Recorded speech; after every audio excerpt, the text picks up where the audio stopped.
Bonjour à tous, en l'occurrence bonsoir, ici Monsieur Marié du coup, pour votre continuité pédagogique en période de coronavirus. Chapitre 3, mouvement d'un système, on va le faire la première partie, la prochaine vidéo du coup de mercredi traitera de la deuxième, parce que ce chapitre est assez volumineux. Je sais que vous avez commencé ce chapitre, mais il est bon que je le reprenne, je pense que c'est pas trop d'avoir une deuxième écoute, et comme ça ce cours en ligne pourra être conservé, et vous pourrez réviser du coup le jour du contrôle, de la préparation de votre contrôle. On passe du coup au cours. Tac. On va commencer par le début. Donc du coup on avait marqué partie 2, mouvement et interaction, chapitre 3, mouvement d'un système. Donc ça vous l'avez. On est dans le chapitre 3 de la partie 2, tout va bien. On avait marqué en grand 1, variation du vecteur vitesse, et en grand A, vecteur vitesse en un point. On avait dit que si par exemple je prenais un objet, un crayon par exemple, et que je le lançais, il se déplaçait selon une trajectoire, il allait ensuite s'écraser au sol, ça on s'en fout. Donc du coup, pendant qu'il vole, en fait, vous avez du coup un mouvement qui lui est inculqué. Et c'est qu'un appareil photo de haute résolution, on arrive à prendre des photos à intervalles de temps réguliers, et avec intérêt, un delta t qui est assez court. Donc du coup, toutes les, par exemple 0,1 seconde, je prends une photo de ma trajectoire. Et bien si je superpose toutes ces photos, je vais avoir du coup plein de positions pour mon stylo. Et tout ça me permet du coup de pouvoir apprécier la trajectoire. Du coup, à cette première photo, on donnerait la position du centre de gravité du stylo comme étant M0. À la photo 1, on donnerait la M1. À la photo 9, on donnerait M9. À la photo I, on donnerait MI.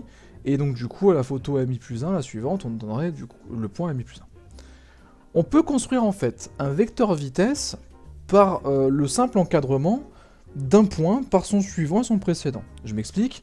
Si je veux par exemple la vitesse au point 9, eh ben, je vais prendre la distance qui est entre le point 8 et le point 10. Je vais dire que dans la trajectoire, vu qu'on a un temps très très court, on peut dire que entre 8 et 10, la vitesse ne varie pas vraiment.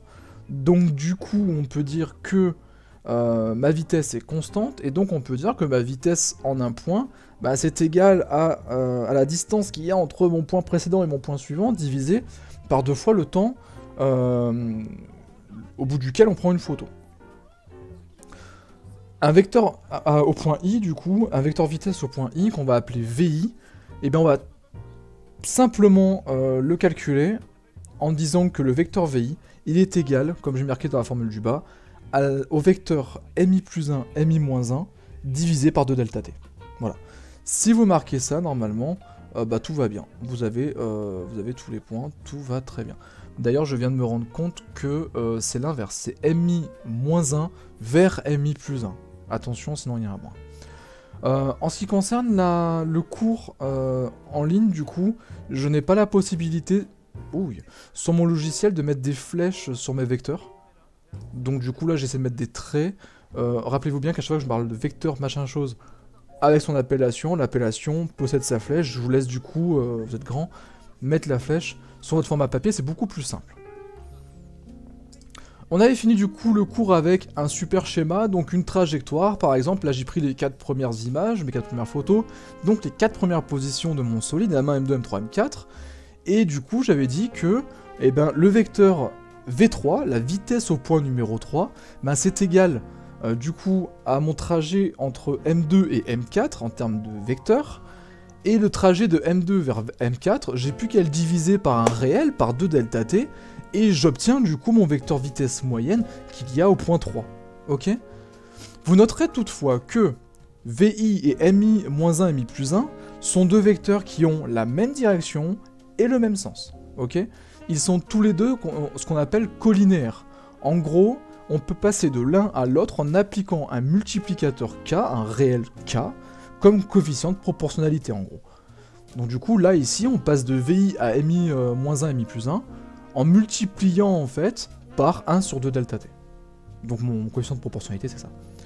Donc du coup, les vecteurs sont collinéaires, même direction, même sens, il n'y a que la norme qui change, ok. Pour les non-initiés aux maths, pour ceux qui n'ont pas fait la SME maths, collinéaire en gros, ça veut dire grosso modo, avec des gros guillemets, attention, c'est. Je m'excuse auprès de tous les profs de maths.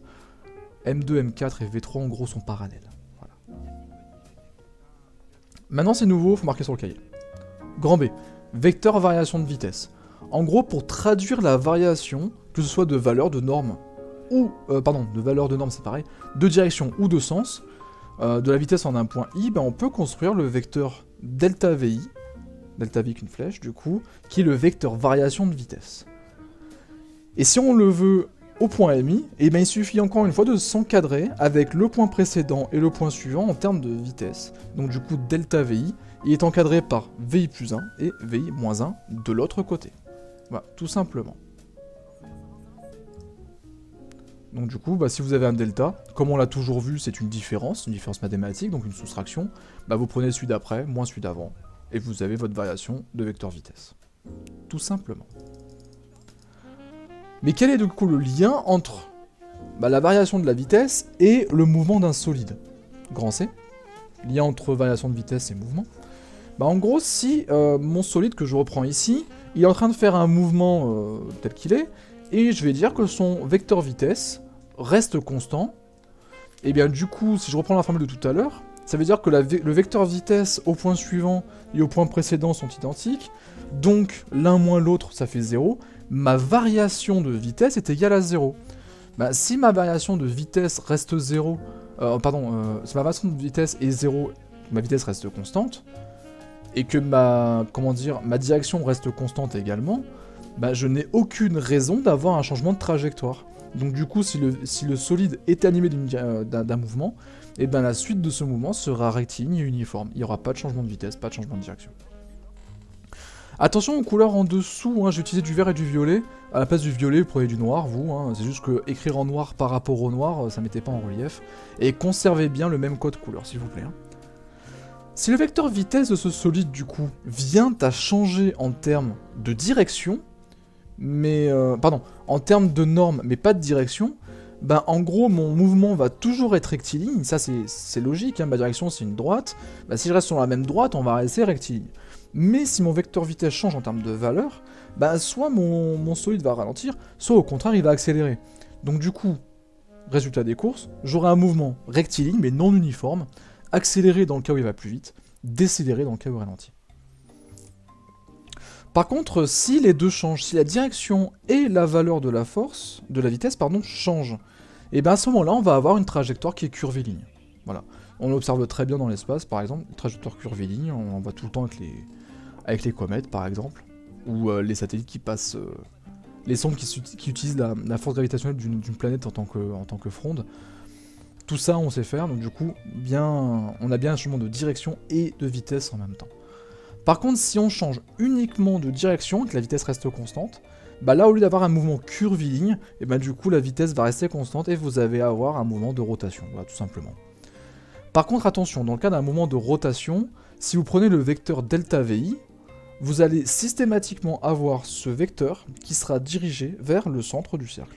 Donc, quelle que soit votre trajectoire, vous êtes sur le cercle, le delta vi sera toujours selon la droite du diamètre, et vous aurez toujours le sens vers l'intérieur de la trajectoire, vers le centre du cercle de la trajectoire. Maintenant que vous savez tout entre la variation de vitesse et le mouvement, du coup on peut commencer à appliquer la mécanique newtonienne, et on va commencer avec la deuxième loi, du coup qui s'appelle le principe d'inertie. Donc grand 2, variation de vitesse et force, on va voir en quoi les deux sont liés. Grand A, principe d'inertie, qu'on appelle aussi deuxième loi de Newton, il en a fait 3, on va commencer par la 2. La 1 n'est pas au programme, mais la 3, normalement, vous la connaissez déjà, c'est action-réaction, qu'on appelle aussi principe des forces réciproques. Donc, grand A, principe d'inertie, ou deuxième loi de Newton, ou aussi on l'appelle principe fondamental de la dynamique, ça dépend des ouvrages que vous consultez. Donc du coup, d'après ce principe d'inertie, si la variation de vitesse si la variation du vecteur vitesse d'un solide est nulle, alors la somme des forces qui s'appliquent sur lui est nulle aussi. Ok? Tout ça, c'est en termes de vecteur, bien sûr. Je le dis vite fait à l'oral, mais c'est en termes de vecteur. Donc du coup, en vrai, si je dois m'exprimer mathématiquement parlant et correctement, on va dire que si la variation du vecteur vitesse est égale au vecteur nul, alors la somme des forces appliquées à mon système est égale aussi au vecteur nul. Ça, c'est réciproque, c'est une équivalence, donc du coup, si ça marche dans un sens, ça marche dans l'autre. Si la somme des forces appliquées à mon système est égale au vecteur nul, alors, en retour, j'ai ma variation du vecteur vitesse qui est égale au vecteur nul également. D'après la contraposée, c'est un très grand mot pour pas dire grand chose, ça veut juste dire que si on a non l'un, et ben on aura non l'autre, en gros, grosso modo. D'après sa contraposée, si la variation du vecteur vitesse n'est pas égale au vecteur nul, alors la somme des forces qui s'applique sur mon solide, sur mon système, n'est pas égale au vecteur nul. Et inversement, encore une fois, si la somme des forces appliquées à mon système n'est pas égale au vecteur nul, alors la variation du vecteur vitesse de mon système n'est pas égale au vecteur nul. J'ai tout résumé dans le petit schéma qui est en bas là, tout là-bas, et qui est très bien expliqué. Donc dans le sens orange, si vous avez la vitesse égale au vecteur nul, vecteur vitesse au vecteur nul, ou la variation du vecteur vitesse égale au vecteur nul, alors somme des forces est égale au vecteur nul. Et inversement, ce qu'on a dit depuis tout à l'heure. Je vous laisse du coup avec ce schéma qui est très bien résumé. Enfin, lien entre variation de vitesse et force, grand B. Si la variation, le vecteur variation de vitesse delta VI avec une flèche construit à partir de deux vecteurs vitesse voisins au point MI a une direction et un sens particulier, tout simplement parce qu'on l'a vu tout à l'heure dans la construction, si vous prenez le vecteur variation de vitesse et vous faites VI plus 1 moins VI moins 1, forcément vous allez faire du coup VI plus 1, par exemple, il est comme ça, VI plus 1, et vous lui retranchez VI moins 1. Du coup, la somme des deux, c'est le triangle qui se ferme, je vous le ferai dans un schéma juste après, mais en gros, en fonction des deux vecteurs, le vecteur variation de vitesse, il a obligatoirement une direction et un sens qui sont particuliers, ça peut pas être n'importe quoi, ça va être vraiment défini par les deux vecteurs que vous avez utilisés. La construction du vecteur somme des forces, donc là aussi il y a un vecteur, conduit à remarquer que le vecteur delta VI et le vecteur somme des forces ont même direction et même sens. Tout simplement. Voilà. Donc ça c'est une phrase importante, vous pouvez la noter. On va la remettre en rouge juste après. Pour ceux qui me demandent à chaque fois des exercices en plus pour travailler la partie, sachez que dans l'ouvrage du coup physique-chimie de première, vous avez les exos de 12 à 19, page 250 de l'édition Nathan bien entendu, qui sont totalement là, disponibles pour vous. Voici du coup le schéma en question, voilà, j'ai pris un snowboarder en train de faire une figure, on a fait une photo avec, je sais pas, un iPhone, un iPad, ce que vous voulez, n'importe quel appareil électronique permettant de prendre une photo. On va prendre du coup le centre de gravité du snowboarder, on va appeler M1, M2, M3, M4. Ok, donc vous avez du coup le variation de vecteur vitesse au point M3 qui veut être construit. Là on le fait plutôt en... Là on le fait... Non, ça c'est faux ça. C'est au point M4. Donc du coup au point M4 on va prendre V5 qui est ici. On va lui accoler moins V3. Et vous avez la construction qui est juste ici où il y a mon curseur. Du coup le delta V4, c'est quand vous fermez le triangle entre V5 et moins V3. Voilà, tout simplement. D'ailleurs, le snowboarder, si on prend la somme des forces qui lui est appliquée actuellement là, pendant son saut, il n'est soumis qu'à son poids. Et son poids c'est quoi? C'est M fois G. Champ de pesanteur G fois sa masse, qui est un réel. Donc du coup, la somme des forces, c'est de la même direction que la force de gravité qui est voulue au centre de la Terre. Donc forcément, c'est vers le bas, et comme par hasard, on trouve bien dans la troisième image que le delta V4, le delta vitesse, variation de vitesse au point numéro 4, est bien égal à la somme des forces qui est égale au poids. Donc du coup, en rouge, en conclusion, la somme des forces, le vecteur somme des forces avec une flèche, sigma F, a même direction et même sens que le vecteur variation de vitesse delta VI. Et là, en l'occurrence, c'est delta V4. Sa valeur, par contre, est proportionnelle à la variation de vitesse. J'espère du coup que j'aurai été assez clair. La suite du cours, on la fera la prochaine fois. Donc du coup, elle sera mise en ligne mercredi. En attendant, je vous laisse vous entraîner sur les exercices 15 et 17, page 250. Et essayer de jouer le jeu parce que c'est vachement important de vous entraîner à la maison. Il faut vraiment s'entraîner là-dessus. Si vous vous entraînez pas, forcément vous aurez des lacunes qui vont grandir, et ce sera plus possible ensuite de pouvoir s'en relever. Donc 15-17 page 250, on les corrige du coup dans une vidéo ultérieure, on traitera tous les exos du chapitre en une seule vidéo, et si vous avez des questions, bien sûr, la section commentaires, l'Atrium, le pronote, disponible pour ce faire, ok. Sur ce, il ne me reste plus qu'à vous souhaiter un bon travail. Au revoir à tous.